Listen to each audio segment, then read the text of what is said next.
Victoria secrets की family से मेरा एक ही सवाल है कि जब भी आप अपनी वैक्सिंग कराते हैं तो आपकी टैनिंग हटती है कि नहीं? बिल्कुल हटती है। लेकिन जब भी वैक्सिंग आप कराते हैं अपनी बॉडी के किसी भी पार्ट पे आप करा सकते हैं, अपने लेग्स पे, अपने आर्म्स पे, अपने अंडर आर्म्स में, अपने बिकिनी एरिया पे, हर जगह आप वैक्सिंग करा सकते हैं और उसके बाद टैनिंग थोड़ी बहुत रिड्यूस हो जाती है। लेकिन फिर भी बात जब आती है चेहरे की तो आप उसमें आसानी से वैक्सिंग नहीं कराते हैं और ये बिल्कुल सही भी है। फेस पे वैक्सिंग कराना बिल्कुल भी सही डिसीजन नहीं होता और वैसे भी टैनिंग को हटाने के लिए यही एक परफेक्ट सोल्यूशन आपके लिए नहीं है।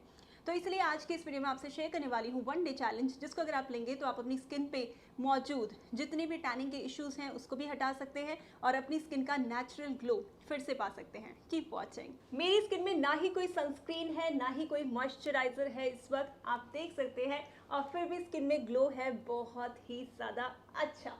अगर आप भी चाहते हैं ऐसा रिजल्ट आपको मिले तो आज का स्किन केयर रेजिम आप ही के लिए है। आज मैं आपसे शेयर करने वाली हूँ कि कैसे आप अपनी टैनिंग को रिड्यूस कर सकते हैं और वो भी बिना किसी सनस्क्रीन के। अगर आप सनस्क्रीन लेने भी जाएंगे तो 500 के ऊपर ही आपको मिलेगा, ठीक है।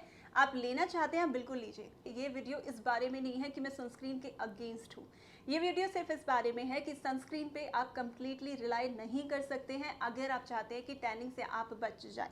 उसके लिए और भी तरह तरह के ट्रीटमेंट्स होते हैं जैसे कि केमिकल पीलिंग, माइक्रोडर्माब्रेशन, ये सब कुछ होता है जो कि ब्यूटी क्लिनिक्स, पार्लर्स, इन सब में एग्जीक्यूट किया जाता है। अगर आप चाहें तो आप करा सकते हैं, मैं आपको रोकूंगी नहीं। लेकिन अगर आपका बजट है, आपका खर्चा आप करना चाहते हैं तो आप बिल्कुल कर सकते हैं। लेकिन अगर आप घर पे ही ऐसा कुछ अपने लिए करना चाहते हैं तो उसके लिए आपको क्या करना है, ये वीडियो उस बारे में है। तो आज का आपका स्किन केयर रेजिम इंटरनल और एक्सटर्नल लेवल दोनों पे ही होने वाला है। अगर इंटरनल की बात की जाए तो आपने अपने लिए कोई भी ऐसी ड्रिंक बनानी है जो कि आप एम्प्टी स्टमक अगर लेते हैं तो एम्प्टी स्टमक लेने से आपकी बॉडी में जितने भी डिपॉजिट्स होते हैं, आपके लिवर को जो भी बहुत ज़्यादा टॉक्सिन बना चुके हैं, उसको हटाने के लिए अच्छी है। इसके लिए आपको चाहिए फेनल सीड्स, मतलब कि सौंफ। आप 2 बड़ी चम्मच सौंफ लेंगे और उसमें कम से कम 7 से 8 किशमिश आप डालेंगे। आप काली किशमिश डालेंगे तो और भी अच्छा है, क्योंकि जो काली किशमिश होती है वो ज़्यादा अच्छे से आपके लीवर को डिटॉक्सिफाई करेगी और इसमें आप 7 से 8 डाल देंगे, ठीक है। अगर नॉर्मल दूसरी वाली किशमिश है आपके पास तो वो भी आप डाल सकते हैं। इसको आपने भिगो के रखना है पानी में। आपने इसे 2 से 3 घंटे ऐसे ही सोक करके रखना है। जब आपको दिखेगा कि किशमिश और जो सौंफ है वो दोनों फूल चुके हैं, उसके बाद इसमें से हाफ पानी आप सेपरेट कर लेंगे और जो बचा हुआ हाफ पानी है इसको आपने आगे कैसे यूज़ करना है वो मैं आपको बताऊंगी। और उसके बाद जो भी किशमिश और फेनल सीड्स है इसको चबा चबा कर आपने एम्प्टी स्टमक खाना है। जब आप इसे एम्प्टी स्टमक खाएंगे तो आपका लिवर कंप्लीटली डिटॉक्सिफाई हो जाएगा। अब स्किन केयर रेजिम में आपको क्या क्या अप्लाई करना है, सबसे पहले आता है क्लेंजिंग। अगर आप अपनी स्किन की क्लेंजिंग करना चाहते हैं तो क्लेंजर आपको चाहिए। क्लेंजर कैसे बनाना है जल्दी से आप इसको देख लो। सबसे पहले आपने 2 बड़ी चम्मच लाल मसूर की दाल, मतलब रेड लेंटिल लेनी है, ओके। 2 बड़ी चम्मच चावल लेने हैं। उसके बाद जो रेड लेंटिल और राइस है, इन दोनों का जो मिक्सचर है इनको अच्छे से आपने वॉश करना है, जिससे कि इसका डर्ट, ग्राइंड, गंदगी सब कुछ निकल जाएगी। और आपके घर में जो भी प्लांट्स हैं उनको आप ये पानी दे दोगे, जिससे कि पानी भी वेस्ट नहीं होगा और पौधों को भी न्यूट्रिशन चाहिए होता है तो वो मिल जाएगा। इन दोनों को आपने पहले पानी में भिगो के रखना है। आपने इसका 4 गुना 4 टाइम्स पानी डालना है और उसे 1 से 2 घंटे तक ऐसे ही रखना है। जब आप देखेंगे कि थोड़ा सा सॉफ्ट हो गया है, उसके बाद आप इन दोनों को पानी समेत ही डाल देंगे किसी भी पैन में और इसको थोड़ा सा आप गर्म करेंगे, जिससे कि आपको एक तरह से जो पेस्ट सा होता है वैसा बन के ये रेडी हो जाए। जैसे ही ये पेस्ट में बन जाए उसके बाद आप इसको निकाल देंगे और इसमें अब आपने डालना है टमेटो एंड पटेटो। टमेटो और पटेटो मैं बता नहीं सकती हूँ आपकी स्किन के लिए कितना अच्छा है। आपने आधा टमाटर लेना है और 1/4 पटेटो लेना है, ठीक है, आलू लेना है। इन दोनों को आपने अच्छे से ग्राइंड कर देना है। ग्राइंड करने के बाद जो पेस्ट आपको मिलेगा, इसी पेस्ट को आपने जो भी अपने लिए रेड लेंटिल और साथ में जो राइस है इसका जो आपने एक तरह से पेस्ट बनाया था उसके अंदर डाल देना है। इसको आपने अपने पूरे के पूरे चेहरे पे अप्लाई कर लेना है। इसको जब आप अप्लाई करेंगे तो आपकी स्किन पे मिलने वाले pigmentation, dark spots, uneven skin tone, आपकी स्किन का रेडियंस, आपकी स्किन का ग्लो, जो भी आपके लिए मिसिंग है वो सब कुछ वापस आएगा। इसको आपने 2 से 3 मिनट तक ही अपने चेहरे पे लगा के रखना है और उसके बाद नॉर्मल पानी से आपने फेस वॉश कर लेना है। अब अगर आपको ऐसा लगता है कि आप ये पूरा प्रोसीजर क्योंकि इसमें आपने थोड़ा सा इसको गर्म किया है और ऐसे यूज़ किया है, आप नहीं कर पाएंगे तो कोई बात नहीं। आप चाहे तो जो रेड लेंटिल होती है इसको पीस सकते हैं। एक ग्राइंडर में आप पीस के इसका अच्छे से पाउडर बना लेंगे और उसके बाद आपको जो राइस फ्लावर होता है वो पाउडर फॉर्म में आसानी से मिल जाता है। तो आपने 2 चम्मच राइस फ्लावर लेना है और इसमें आपने 2 ही चम्मच जो मसूर की दाल होती है उसका पाउडर डाल देना है और उसके बाद आपने इसमें जो टमाटो और पटेटो का मिक्स बनाया था उसको डाल देना है और इसको आपने एक स्क्रब के तौर पे अप्लाई करना है। ये ना ही आपके लिए क्लेंजर होगा लेकिन आपकी स्किन के लिए एक स्क्रब का भी काम करेगा, ठीक है। तो दोनों है ये और इसको आपने अपनी स्किन पे मसाज करनी है। आप इसे एक रबिंग मोशन में अपनी स्किन पे अप्लाई करेंगे और उसके बाद झड़ जाएगा अपने आप ही। ये थोड़ा बहुत ग्रैन्यूल्स अपने आप झड़ेंगे तो आप झड़ने देंगे इसको। आप अपनी स्किन को जब टच करेंगे हल्का सा आप स्टिफनेस जब महसूस करेंगे उसके बाद आप इसे नॉर्मल वाटर से फेस वॉश कर देंगे। अब आता है दूसरा स्टेप।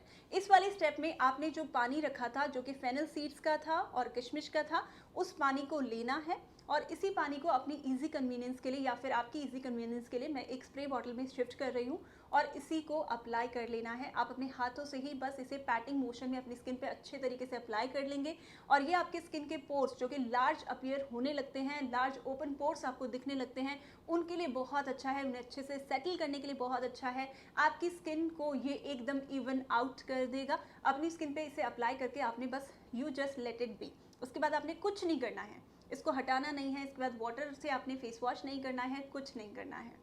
मैं ये कहूँगी कि 2-3 साल तक भी आप इन टोनर्स को रिपीटेडली लगा सकते हैं क्योंकि इनको लगाने से जो आपकी स्किन होती है वो हमेशा मॉइस्चराइज रहती है, आपकी स्किन इवन टोन रहती है, आपके स्किन के पोर्स जो होते हैं वो मिनिमाइज्ड रहते हैं और किस तरह से आपके स्किन के पोर्स को होना चाहिए ये आपको समझ आ जाता है और तभी आपके लिए जो भी एंटी एजिंग होता है उनका ये काम करते हैं आपकी स्किन के लिए। अगर आप इसके साथ कंफर्टेबल नहीं हैं तो आप कुछ ऐसे टोनर्स भी यूज़ कर सकते हैं जो कि ऑर्गेनिक ब्रांड के हो। अगर आप उन टोनर के साथ ज़्यादा कंफर्टेबल हैं तो डेफिनेटली आप उन पर रिलाई कर सकते हैं। अब आता है स्टेप नंबर 3 जो कि मॉइस्चराइजेशन है। तो मॉइस्चराइजेशन के लिए मैं आपको आज एक फेस पैक बता रही हूँ। ये अपने आप में ही आपकी स्किन के लिए एक मॉइस्चराइजर का काम करेगा।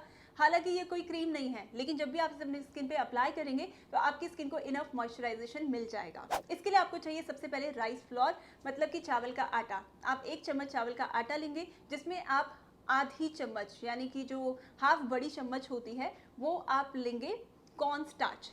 हालांकि राइस में भी स्टार्च होता है लेकिन जो कॉर्न स्टार्च होता है उसमें इससे डबल स्टार्च होता है।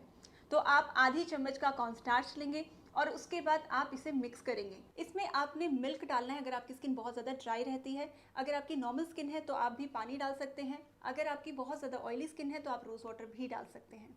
लेकिन अगर आपकी स्किन ड्राई ज़्यादा रहती है तो मैं आपको सजेस्ट करूँगी मिल्क या कर्ड इनमें से एक आपको डालना ही है जिससे कि आपकी स्किन को इससे मॉइस्चराइजेशन भी मिलेगा। अगर आपकी स्किन बिल्कुल भी ड्राई नहीं होती है, एकदम नॉर्मल ही रहती है तो आप इसमें पानी या फिर रोज़ वाटर दोनों में से कुछ भी डाल सकते हैं।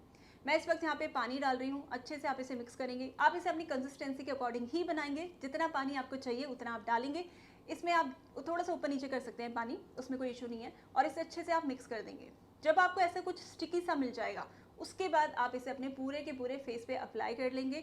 आप इसे इंस्टेंटली अप्लाई करेंगे क्योंकि जब भी आप कॉर्न स्टार्च और राइस फ्लावर दोनों को मिक्स करते हो तो वो एकदम से ड्राई होने का चांस बढ़ जाता है। तो आप इसे जल्दी से बनाएंगे और जल्दी से अप्लाई कर लेंगे। इसको आपने अपनी स्किन के ऊपर रखना है सिर्फ 1 मिनट तक। 1 मिनट में आपको वो स्टिफनेस दिखने लगेगी अपनी स्किन के ऊपर। इसको आपने हटा देना है। ऑब्वियसली आपको नॉर्मल वाटर से फेस वॉश करना है। आपकी स्किन में बिल्कुल भी ड्राइनेस नहीं होगी। आपकी स्किन में जो भी मॉइस्चराइजेशन चाहिए होता है वो आपको मिल जाएगा। अब सनस्क्रीन लगाना है कि नहीं, आप ये मत समझ लेना कि मेरी वीडियो की स्टार्टिंग के हिसाब से कि सनस्क्रीन हमें नहीं लगाना या फिर अंजना ने बोल दिया सेल्फ केयर सीक्रेट्स के चैनल पे कि सनस्क्रीन नहीं लगाएंगे। मैं आपको ये नहीं कह रही कि आपको सनस्क्रीन नहीं लगाना या फिर इस पर्टिकुलर वीडियो का मेरा मेन जो इंटेंशन था वो ये नहीं था कि आपको ये कहूँ कि आप सनस्क्रीन मत लगाइए या किसी पर्टिकुलर ब्यूटी कैटेगरी को मैं कह रही थी कि आपको नहीं लगाना है। मेरे सराउंडिंग में काफ़ी सारे लोग हैं, पूजा, नेहा, नाम ही कम पड़ जाएंगे शायद, बहुत सारे लोग हैं जो सनस्क्रीन लगाते हैं फिर भी उनकी स्किन पिगमेंटेड है, डार्क है, डल है, अनइवन है, लार्ज पोर्स हैं, बहुत सारे स्किन के इश्यूज हैं। तो सनस्क्रीन आपकी कोई भी इश्यूज जो होते हैं स्किन को उनको नहीं ठीक कर सकता। कोई सीक्रेट फॉर्मूला नहीं है सनस्क्रीन। ये मेल और फीमेल सबके लिए है और बच्चों के लिए भी है। 10 साल से ऊपर है तो आप डेफिनेटली उनके लिए कर सकते हैं। साथ के साथ आप सनस्क्रीन लगाएंगे तो अच्छी बात है। लेकिन अगर स्किन में कोई प्रॉब्लम शुरू हो चुकी है तो सनस्क्रीन से रिवर्स नहीं होगी। सनस्क्रीन सिर्फ प्रॉब्लम्स को आने से बचाता है, ठीक है। और जो फीमेल्स होती है उनकी जो स्किन होती है या त्वचा या चमड़ी, जो भी आप इसे कहना चाहें, चर्बी भी कहते हैं कुछ लोग, उनकी थिन होती है, और जो मेल्स होते हैं उनकी स्किन थोड़ी सी मोटी होती है, थिक होती है। तो उनको रिजल्ट दिखाने में थोड़ा सा टाइम लग जाएगा, लेकिन जो फीमेल्स हैं उन पे ज़्यादा अच्छे से रिजल्ट्स दिखेंगे इसके, and you will be able to see that. तो इसलिए आप इस वाले 1 डे स्किन केयर रिजीम को अपने लिए करिएगा और मुझे कमेंट्स में ज़रूर आके बताइएगा कि ये ट्रीटमेंट आपको कैसा लगा है। आज की वीडियो के लिए इतना ही गाइस। आप हमेशा अपना टाइम निकाल के मेरी वीडियोस को देखने के लिए आते हैं जिससे कि आपकी स्किन और हेल्दी